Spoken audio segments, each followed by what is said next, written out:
It is time now for Better Money, and it seems that we are bombarded with information, people's opinions or experts telling us what to do. So what should you focus on when making financial decisions? Joel Johnson is a certified financial planner and managing partner at Johnson Brunetti. He's sharing some helpful information so that we can really avoid the noise. And I know that this is going to be one of your opinions, but you're going to tell us how we can decipher opinions. Right, exactly. There's so much noise out there between all the media outlets coming at us all the time. We can look at our iPhone and find out exactly what's going on minute by minute.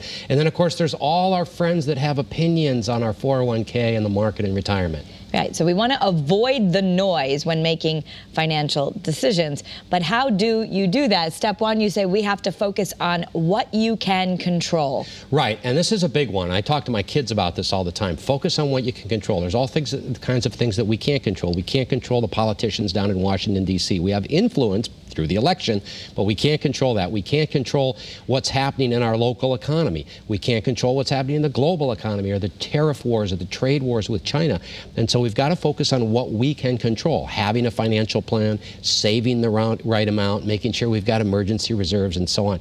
We've got to shore up what we're doing personally and sort of block out all that noise. Right, because it's been very volatile, and you never know when something's going to happen in the news. And in the market, like earlier today even, was really extremely volatile. Very volatile, way down in the morning. You know, we had this trade war with China that's escalating. One day it's on, one day it's off, one day it's going to be resolved, one day it's not going to be resolved. And so there's always something. Brexit, there's always something going on out there that if we really look for problems, we can find the problems. So you don't want to make decisions based on anxiety, fear, or urgency. But this is a tough one because sometimes you do feel like, I got to make a decision here. There's an urgent need to do something here. Right, and the closer someone gets to retirement, the more hypersensitive they are to all these changes. And so, you know, this whole thing about urgency, if I'm going to live 30 years in retirement, so if I'm healthy and I'm 65 right now, chances are I'm going to live for 25 or 30 years in retirement. And when we look at it in that perspective, making some kind of a change on a day-to-day or week-to-week basis seems a little futile. So let's not get sucked up in that urgency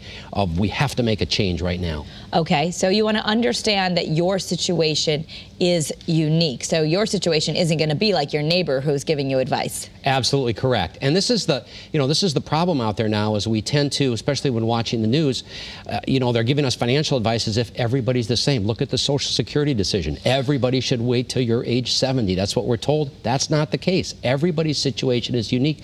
So you need to get a perspective based on your unique situation, not this general advice that's out there in the public. Okay. So you also want to make sure you understand your investments. A lot of people, their biggest investment is going to be their 401k. It just goes in there.